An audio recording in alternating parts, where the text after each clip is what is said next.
that Matt monthly free training session, and we've got a very exciting episode here today of the free training session where we're talking about wearables and whether they're just a fad or whether they're fantastic and something we can do use with all the runners, I guess, that we're working with, and whether they're going to be valuable to helping them reach their goal and cross the finish line. And we're super lucky to be joined today by sports chiropractor and running expert Dr. Luke Nelson. Thank you for joining us, Luke, who's obviously also part of the upcoming Matt running course. So we're super excited for that Matt running course. It's something we've been working towards for a long time here at Matt to start our next chapter, I guess, of courses following on from our Matt level 1 and level 2. And super excited that Luke's been able to join us for that, putting together a fantastic Matt running course. So welcome, Luke. Thanks, Kingy. Yeah, and I'm looking forward to always exciting to talk about running and technology these days. I know one of your big things as well too. So I know you're pretty excited about it as well. So some of this stuff we obviously cover in the course, but so we thought we'd give our listeners a bit of a taste of that, but also just talking about a pretty hot topic these days in wearables, because there's been an explosion in the market over the last few years in some of the stuff that we've got access to. Yeah, look, there's something I started playing around with a long time ago, but I found a lot of this stuff, probably going back even to the first heart rate monitors, I think strapping on the polar heart rate monitors and running, it's a bit different to, the Apple Watch and stuff that can do it a lot easier these days. And the validity and reliability have changed a lot with these things. So I'm really looking forward to having us guide us through the wearables and, what's on the market now and whether they're actually useful for our patients and clients who are coming in. Absolutely. Well, how about we get stuck into it, eh? Sounds good, mate. All right, I'll jump over here. So what we're going to talk about today is we're going to talk about some of the wearables and just some of the uses that they've got and how you can put them into practice in terms of helping your runners and in terms of injury and also performance. So first of all, if we have a look at what causes a running injury, it's multifactorial. So there's different contributors from genetics to structure, mechanics, training loads, tissue qualities, and psychosocial. So wearables, another way that we can express this as well too is the seesaw analogy, and that we've got sort of rocks on one side that are putting the stress on there, and then we've got the capacity of the individual and the runner on the other side. Now, where wearables can help is that and give us access to data that we would not be otherwise able to get an accurate reading on, and that includes, so if we look on the stress side of things on this seesaw, we're looking at things around our workload. So, that's what most people associate with wearables like our GPS watches, for instance, that give us access to our workload, so our volume, the intensity, and how often we're running. But also nowadays too, we're getting a lot of access to recovery data. So we've sort of been able to see, how well is this runner sleeping? How much sleep are they getting? And some of the metrics associated with that. If we flip over and have a look on the other side, so some of the capacity and what wearables might be useful for here, we've got things like our biomechanics and our running gait, and that gives us. We'll talk a little bit about that as well too, but where wearables might be able to help out. So I think that wearables can serve a useful function in collecting data from that stress side of things, but also from that capacity side as well. So and that's something obviously we love here at Matt, Luke, which is data. And that's right. Being able to measure lots of different capacities, I think. And, that's part of what the Matt running course goes through is going through and being able to access all those different capacities where wearables can form a big part of that, especially in regards to the mechanical sort of stuff. That's right, and that's sort of a big part of it. We're big on assessment, and we really believe that with a proper assessment, so that includes things like a history, a workload analysis, physical examination, and capacity evaluation as well too. All those things together really allow you to target the deficiencies in the run that's in front of you, and what we call an impairment-based approach, where we then say, all right, well, you're deficient in here, but you're quite good in this regard, and so now let's put together a treatment plan in terms of getting the runner back from injury and also trying to prevent it from happening again. So wearables give us access to and information that we put in through that, and so it also really helps with that decision making. So And there's been sort of a big explosion of wearables, as we mentioned earlier on, these days, is that there is just so many things. And for something as simplistic as running, where you could just put on your shoes, now we've got foot pods or insoles that can be measuring forces, kinetics and kinematics. We've got things that can clip on. We've got obviously our GPS watches that can pretty much people will be wearing 24/7. So there's data that can be collecting. We've even got clothing now that can can give us access to data. We've got our chest straps, and then even some of the head-worn, even some of the earphones that are on the market can actually be collecting heart rate data. So a lot of stuff now that's out there, and we'll sort of talk about the two main questions that we've got for any device when you're dealing with that. But why wearables? So how can they be useful? Well, firstly, they allow us to get access to data that we wouldn't be able to get otherwise. So especially when it comes to around things like forces and kinetics and kinematics that we can't see with the naked eye, but also getting an accurate representation of their training data. Even something as simple as asking a runner how far that they've gone. Runners are actually quite poor at recalling what they've done in the preceding weeks, and so actually having this access to this GPS data can actually allow us to see, well, yeah, you've really underestimated or overestimated what you've done through there. So it's pretty rare these days actually to have a runner that that's not recording their running, whether they're doing it with a GPS watch or whether they're doing it with their phone and an app like Strava. Still get the odd one here or there, and even with those ones, I always sort of encourage them to keep some sort of training diary, so we've got a record of what they're doing. But I think this is something you've put me onto a fair bit as well, working in regards to utilising this data. It really does take some of the onus and ownership of the problems, I guess, and the complaints that runners are having off you as well. When you start to look at, we've built done a great assessment, we've built a great capacity, and then all of a sudden, say, okay, why did I start to get a sore plantar fascia? Well, probably because it's gone and you've climbed more hills in the last 3 weeks than you've done in the last 3 years. So having this data previously, I had a client last week and that exact story and said, I haven't done anything too different. But actually, when you look at the numbers, there's actually some big, vast changes there, which has contributed to those injuries.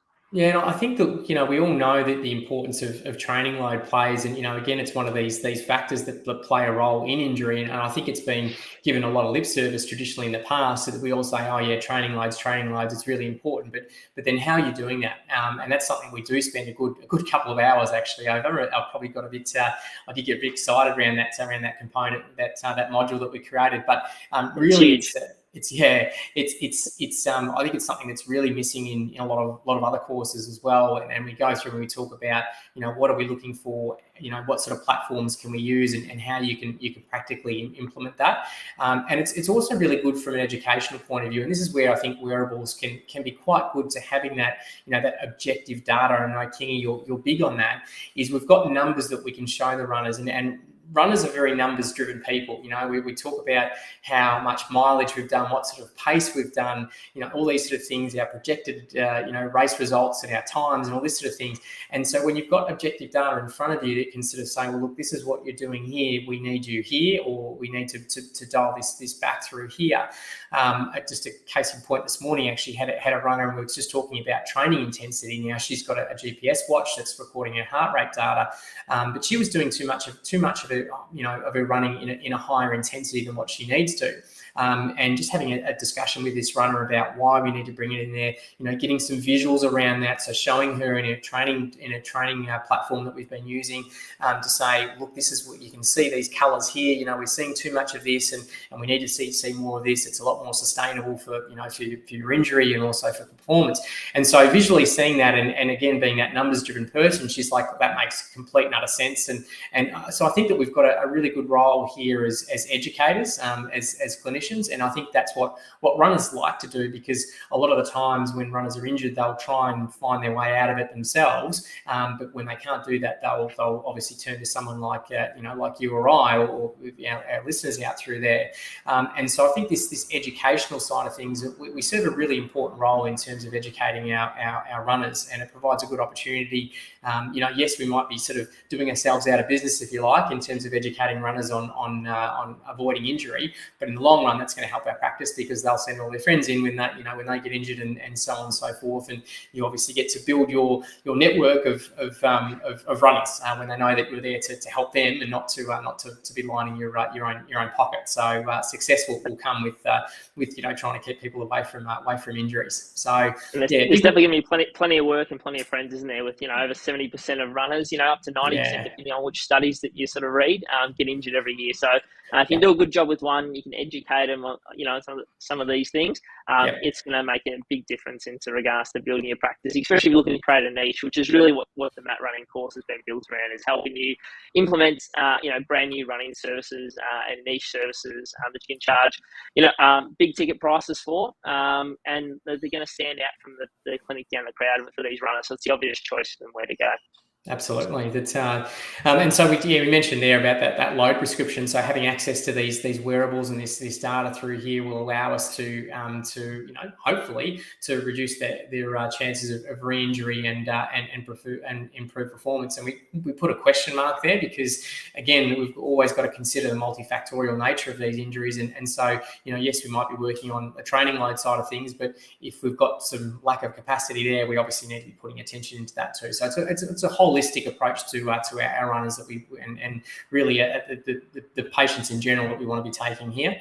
Recovery as well. So again, the wearables allow us to measure, how accurate the runner is recovering and whether that's something that they need to be putting some time into.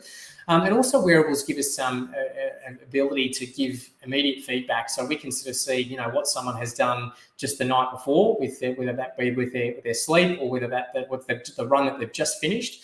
Or it can also be if we're doing any in-house running gait analysis, some of these wearables to sort of immediately say, look, we're putting a huge amount more on that left-hand side, or we need to manipulate a particular type of movement there. That gives us that immediate feedback. So it's really fantastic now. And one of the wearables that we're going to be talking about, I've been using for a number of years, and it's been very useful part of my practice in dealing with runners. And so if we sort of have a look at, going back and just looking at training load in itself, so we've got these external training loads and we've got the internal training loads. So the external training loads are things that are things like mileage and time and duration. These sort of things there, a stress that's being placed on the individual. And the internal training loads is the internal response to that training load. So that's looking at things like your heart rate variability, and so we find that with wearables, what that's doing is it allows us to capture the external training loads, but it also allows us to see the internal training loads as well, and and what the effect that's having on that runner. And then together that goes into either creating performance or contributing to injury. And hopefully it's the former, in that we're steering them towards high performance and steering them away from injury. So talking about from a loading perspective and sort of, I guess, from a biomechanics point of view through here, so looking at things like the way that someone moves and also the forces in the kinematics and the kinetics that we're looking at. So Rich Willey wrote a good article back in 2018, and this is 5 years ago now, and they looked at the wearables that were on the market back then, and a lot of these wearables are still on the market, and there's a few new players that have come in that time. But these are some of the examples of some of the devices that are out there. Some of these are actually inside the shoe. Some of them are pods that connect onto the shoe, and some of them are actually just chest straps that are worn around through there. So some of the things that we can look at tempo-spatial metrics. So that's sort of looking at how things are moving, and forces to do with that. So impact forces, which running has got very high impact forces of up to 2.5 to 3 times body weight per step. So we're dealing with a lot through there. Then looking at things like kinematics, and then also shock, which is a type of a force metric, and then the plantar pressure assessments as well. So these typically are the insoles that are inserted, and they sort of help to show where there's pressure being placed on the foot. So these can all serve a purpose. There's not really one that sort of covers across all of this, and so that's sort of what you've got. I guess one of the things you've got to look at in the wearable is what is it giving you access to, and what are you perhaps missing with that, and that's where sometimes using multiple wearables can help to cover those gaps. But if we look at the most common wearable that you'll see, as I said, most of your runners that you're going to see, even recreational ones, are going to be coming in with a GPS watch. And years gone by, this is a bit of a luxury. And people used to use their old Timex and just to record their times. Nowadays, these people are wearing not just them for their runs, but they're wearing them all day, like myself here. So looking at the GPS watches, what sort of data can they collect? Well, obviously distance. So looking at running distance, you've got speed, altitude. So how much what the elevation is for that particular run. You can measure their cadence as well. So looking at a bit of running gait stepping in through here. And then we're looking at some of these internal training load metrics. So things like your heart rate, your pulse oxygenation, you've got your respiration rate also can be measured, especially with the chest strap through here. You've got sleep as well. So the devices, we'll talk a little bit about sleep later on as well. And then power as well, which is sort of a new metric that's sort of coming in the last few years. Then we've got some of these accessories. So you'll see, most of these runners will have the device, and some of them may also have a chest strap, especially with Garmin. So Garmin are probably the most popular watch in terms of the market share. They've got probably the biggest there. So most of your runners are going to have coming with a Garmin. The other ones that are coming out, obviously, you've got your Polar, which have been around for a long time. You've got Sunto, and you've got Coros, which are sort of making up some ground in the recent times as well too. So, but looking at some of these other wearables that can be associated with these watches, so you've got the heart rate strap, and you've got also a dynamics pod which can be attached onto the shoe. And what sort of things can be collected with this? Well, we can look at vertical oscillation. So this is the amount of up and down that we're seeing when we're running, and that has been shown to be associated with better running economy. So having less of this vertical oscillation. We also know that those particular runners that tend to overstride, which again it can be an injury risk for especially around the knee. They will have a greater vertical oscillation too. So we can again measure that and put numbers on that and see what they're doing and create some interventions around that and see how they're improving over time. So not just when you're on the treadmill, but watching it, getting a look through, reviewing their data as they're out on the run and seeing, well, are we actually changing this vertical oscillation, or do we need to be focusing on different cues perhaps? Ground contact time is also a good one too. So that's how long that the foot is spending in time on the ground, and average ranges there. Your better runners and running at a quicker speed, you'll see under 250 milliseconds, and then you'll see a lot of sort of your slower speeds and your average runners somewhere between sort of 300 and 350 milliseconds. So it's quite it's a very quick amount of time that the foot's on contact with the ground for. What this also, the Garmin strap can do is it can also look at the difference between the sides, the left and right side. So it can tell you if you're spending more time on the left versus the right. So it might be like a 47 to 53 balance through there, and that can be relevant if you're dealing with an issue that perhaps they're trying to stay away from, or perhaps they're actually putting more load through that side. So they're actually loading that side up excessively, and that's the side that's always becoming sore. So again, it sort of gives us some idea in there about, well, hang on, we may need to shift some weight away from that side to potentially nurse it, or we need to be gradually loading it more so that it's not stress shielded, if you like. And that's something we obviously pair together with our. That's obviously something we pair together with all our other capacity assessments as well. Obviously, looking at some of those functional performance tests around flexibility and strength and power and that sort of thing. So try and to sit back and have a look at this data that we get from some of these wearables, but also sort of take into account that, hey, there might be some other things that we need to go back and have a look at our functional performance tests, which is week 3, I guess, in our running course, Luke. Yeah, and I think that's where it's really cool, Dylan. When you're taking this holistic assessment in that you're seeing, all right, yes, this matches with this. We're seeing this particular injury. We're seeing on our wearables, that's showing up that they've got this impaired ground contact time with this big asymmetry between left and right through there, and so it's just a really sort of nice way. And again, just having that objective data, whether that be from the use of our wearables through there, whether it be from our capacity assessments, but just showing the runner where they're at, and measuring their progress as well, and seeing their improvement through these objective numbers. So other wearables, other things we can see as well too. So stride length and then vertical ratio, which is another metric that's calculated from the strap, and then also running power. Again, one of these new metrics. Just to give a bit of a plug here for a guy named DC Rainmaker, and he does some great work in terms of comparing all the different watches and wearables out through there. So I can highly recommend jumping on his website, and if you particularly interested in this side of things with the wearables. He's got stuff on not just running but also cycling as well too, and power meters and that sort of stuff. This guy's covered the lot. So if you really want to know the difference between this, or perhaps you're looking to buy a watch yourself and what's the best one out there, he does some really good information on there. So yes, DC Rainmaker, definitely check that out.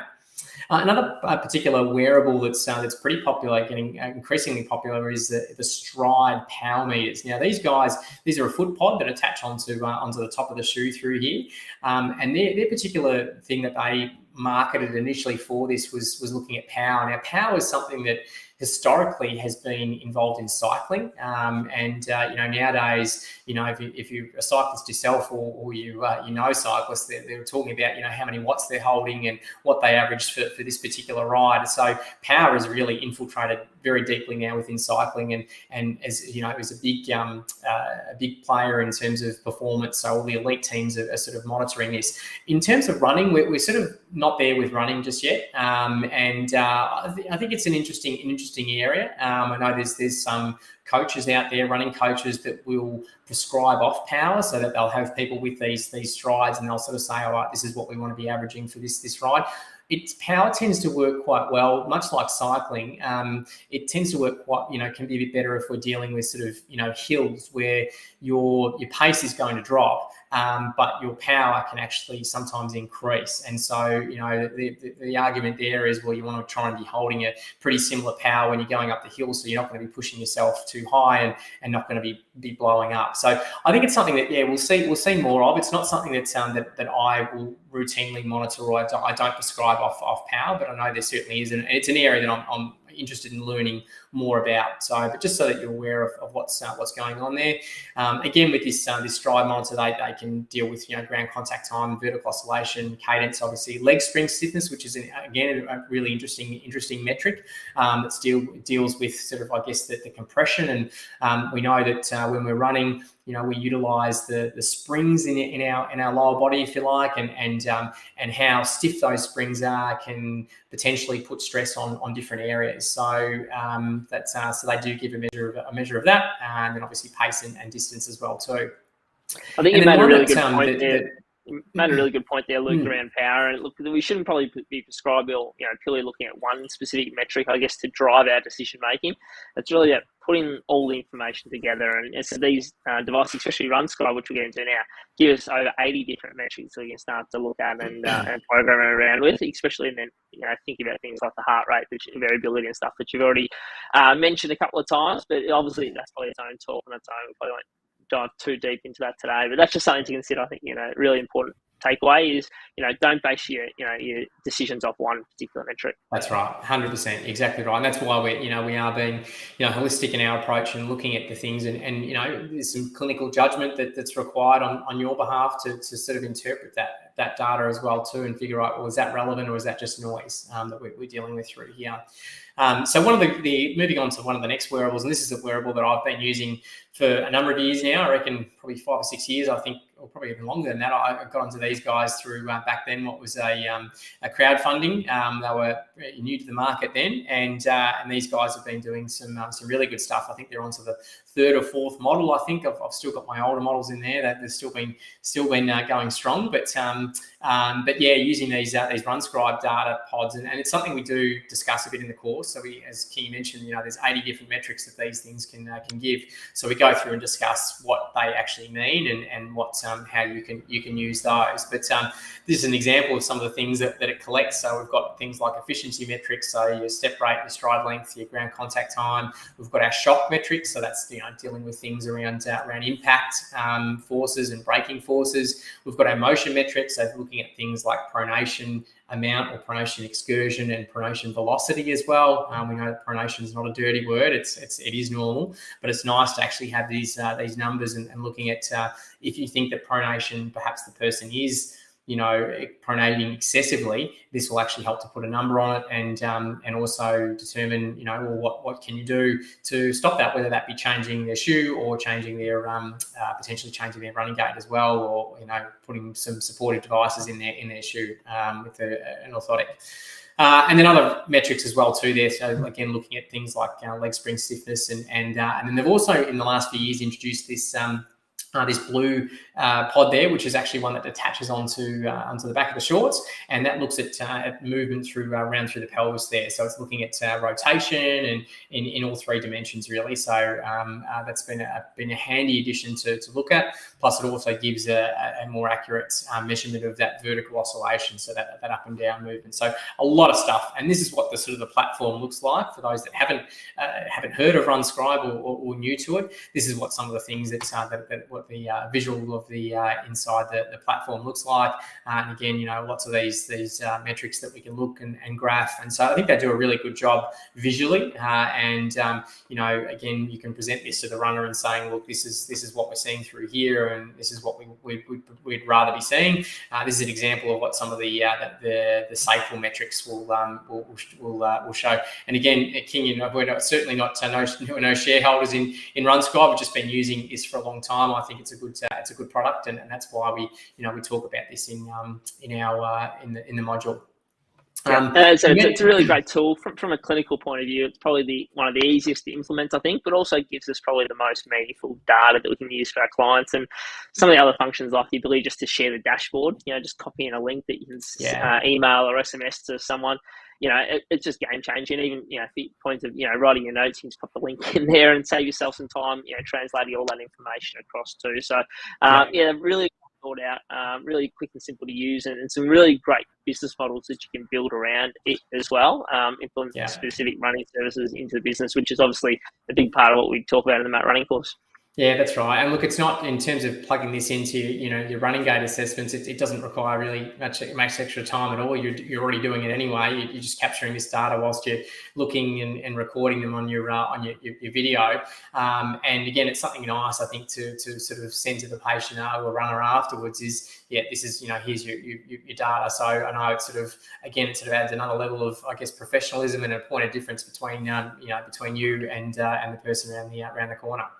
And I think from some of the other systems on the market too, the ability to have people be able to go out and run as far as they like, on the different surfaces and different footwear and stuff too, it does allow you to get a bit more insight rather than just looking at standard gait, I guess, on the treadmill. So for me, that's something, a service that I've sort of offered, renting these things out to people to be able to utilize these for the course of a week, and we can capture all that data outside, or just come in and try on 2 or 3 pairs of shoes and getting them to run the same path at the same tempos and be able to compare those. It's pretty game changing.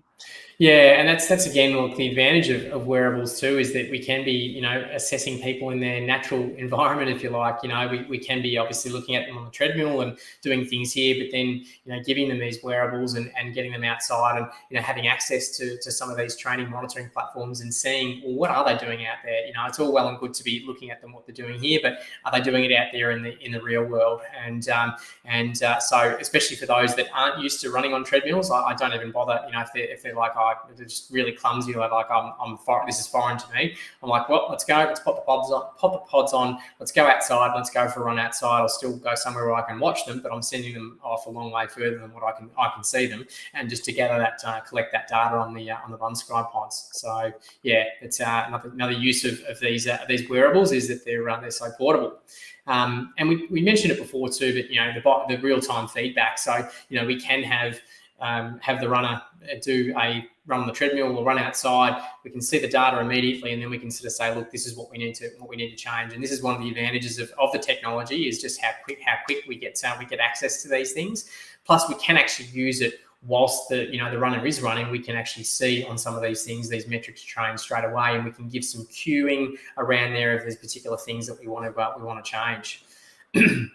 Probably the other thing that we wanted to talk about today, and we spoke about that, the training loads and looking at some of that, the stress and the capacity, that seesawing effect through there. And we've spoken a bit about some of the biomechanical side of things. But I think the other important thing that wearables give us access to is sleep and sleep data. So we know that for sleep, sleep is those endurance athletes that have got less than 7 hours of sleep are at a high risk of injury. Those that sleep less than, from Milewski's study, those that slept less than 8 hours were 1.7 times more likely to get injured. And that WU's recent study in last year that showed that again that middle school cross country runners who slept less were also more likely to get injured. So we all know the importance of sleep for that recovery. But how do we measure it? There's obviously the gold standard is in a lab, like we've got through here, and I always struggle with this word, but polysomnography. I think I've said that right. If I say it quick enough, it sounds right anyway. But that's the gold standard of measuring sleep. But we've got to really ask ourselves: is that their natural environment? We spoke about the use of these wearables is that we can send them out to their natural environment. But is sleeping with a lab with all these things hooked up to us really going to give us an accurate representation of what their sleep is like? So there's certainly questions being raised of that. Not to rubbish polysomnography, as I said, it's still the gold standard, but there's certainly drawbacks to using that. These days, though, we've got plenty of things that can be measuring our sleep. So we've got things like these images through here. We've got the Hoop Band, the Whoop Band, I should say, which are probably one of the biggest ones on the market.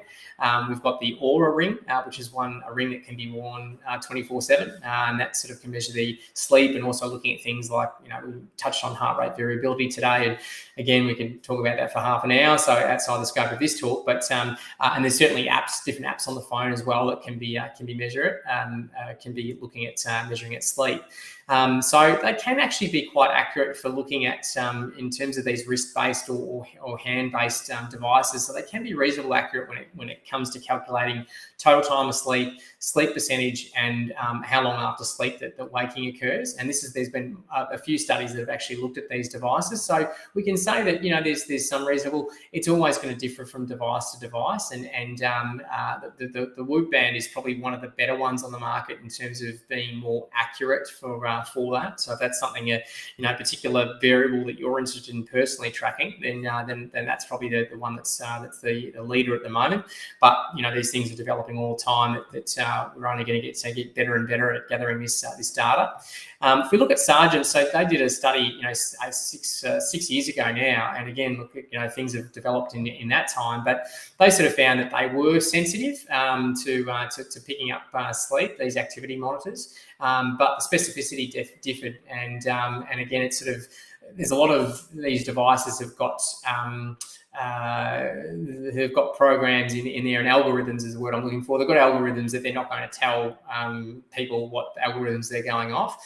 So the researchers find it sometimes hard to sort of say, well, we don't know how accurate these things. But what they found on average in this Sargent study was that they found that they tended to underestimate sleep by anywhere up to an hour and a half. And they overestimated the wait duration, again, sort of almost up to that sort of 75 minutes there. So look, we can say there's some sort of, you can take it with a grain of salt there. I think that that they're reasonably accurate for measuring sleep, but just realising that they're not going to be 100%. And that's where we sort of get into our next point here. There's always two things that we want to know with the wearables and some of the metrics that they're measuring. Firstly, are they valid? So they're actually measuring what they say and how accurate they are. And the second thing is, the validity is the first thing is does that matter? Is it important? So is it important what we're measuring? Does that have any influence on, the individual or the injury or the performance? And then the second thing is obviously then the reliability of how accurate they are. So whenever we're dealing with any of these, they're probably the two questions that you need to ask. And so, when we're coming in and these newer ones come to market, they're the things that we've always got to consider. If we look at sort of the validity of some of these wearables, so we spoke about the validity of the sleep wearables there, but looking at some of the those that measure heart rate, so they're pretty accurate for measuring just the commercially available ones. They're pretty accurate for measuring your steps and heart rate. Again, not surprisingly, it differs by the manufacturer. And that was from Joel Fuller's 2020 study. Looking at VO2 peak, there was an average error. So how the watches will tell you, what your VO2 max is. So it's an average error of 5.7, which is that's a fairly big difference through there. There's chest strap. Looking at that Garmin chest strap we mentioned before. So they found that in this particular study that the step rate and ground contact time differed significantly versus a 3D motion capture. But when we say significant, it's only 2 steps per minute, which it's not a huge difference in terms of the, if we're going from someone from 170 to 172, and the ground contact time as well, it tended to underestimate that by 25 milliseconds. So again, sort of realizing that sometimes it's not, especially with a chest strap. With a chest strap, I'd probably argue that the further the thing is away from what you're trying to measure, there's probably some issues around through that. So I'd probably say that if you're looking at want to look at foot metrics, then you probably want something that's either attached to or inside the shoe. That's going to give you better accuracy through there. And that vertical oscillation as well differed, but that's they say significantly, but 0.4, half a centimetre is not really that here or there, I'd say. So the run scribe. So we mentioned obviously the run scribe before. So looking at the validity of that with maximum pronation velocity, the contact time and cycle time is good to excellent. That's from Coldenhoven's 2018 study. It's got a 78% accuracy of foot strike position, so that sort of tells you whether you're landing more with your heel or the forefoot or the landing in the middle foot or the forefoot. And spatiotemporal parameters, so that's looking at some of these impact forces through there. That was a valid measure versus a treadmill and high speed running analysis. So again, some good validity there, and there is. We mentioned that there's 80 different metrics that the run scribe can do, and unfortunately there isn't research to support to show the validity of those ones just yet. But I think that's obviously will come with time. And I guess we've also got to answer ourselves, we'll ask ourselves when it comes to wearables, and because we can just collect so much data that, one of my favorite saying is that, not everything that can be counted counts, and not everything that counts can be counted. So sometimes you can get a bit of this, paralysis by analysis, and you might sort of think with these wearables, you think, well, geez, you look at the data that's collecting, it's like, oh, what do I do now? And I think that's something that we certainly put into having consideration when we did this course, in that we're like, all right, well, let's boil this down. What are the key things that we want to look at, and how can we piece all this together? Because if you're doing a really good thorough analysis, you are capturing a lot of data, and so sometimes that can seem a bit overwhelming. But that's where part of this course is designed around to help clarify that and make it easier for you to take those action steps. And so if we bring that into summary through there and wrapping it up. So firstly, wearables can give us some useful workload data, again, around that. So those internal and external loads we spoke about. Their convenience, often they're fairly inexpensive as well too, and they're accessible. A lot of people now, most runners you're going to see will be having a GPS watch. We've always got a question, with the device or the metric that it's giving us. Is it reliable, and is it valid? And lastly, the data is useless without any action. So if you're collecting this stuff and then we're just collecting data, that's pretty useless. So you obviously need to have an action plan around that, and why are you capturing that in the first place. But I think that wraps up, good sort of a bit of a summary on wearables in running and where we can use it. I think it can form a really important piece of the puzzle in our assessment and our management of our runners. I think that runners, being that data-driven people, often really appreciate and like seeing these numbers, and it can be a good incentive and a good motivator for them to, I guess, comply with what you're getting them to do, and obviously then, seeing the results from that. And I think you've done really well to sum it up there with data and data in the same sentence there, Luke. So very, very impressed. What are you data? One's probably American. So States, are you happy? Yeah. I'm just covering all audiences here. So hello to our friends over in the States. No, fantastic, mate. No, that was a fantastic chat on wearables. I think the last point really sums it up is, you can collect, endless amounts of data, but unless you're actually going to do something with it, a lot of the time, there's no point collecting it. So that's what we said, really try to do with the Matt Running course, is to show you the metrics and the data that's worthwhile collecting, and then most importantly, how do you start to put that into action and take a lot of the data that your runners are already collecting and actually start to utilize that. And that's something that's really changed the way I've worked with my runners in the last couple of years, just being able to access that data a little bit more easily through some of the different platforms that we go through in the Matt Running course. So thank you very much for your time today, Luke. Great having you on, and I'm sure you'll be back in the future with another one of these running-based talks. So hope everyone has a great day. Don't forget, the enrollments to the Matt Running course do close this Sunday as well. So head across to mattassessment.com/Matt Running course to sign up today. And the first 50 people who get the Run Scribe pods with the sign up also get 10% off as well. So there's still a few of those available. So make sure you head across and sign up now. Otherwise, have a great day. Thanks, everyone. Look forward to seeing you in the course. Thanks, mate. Bye.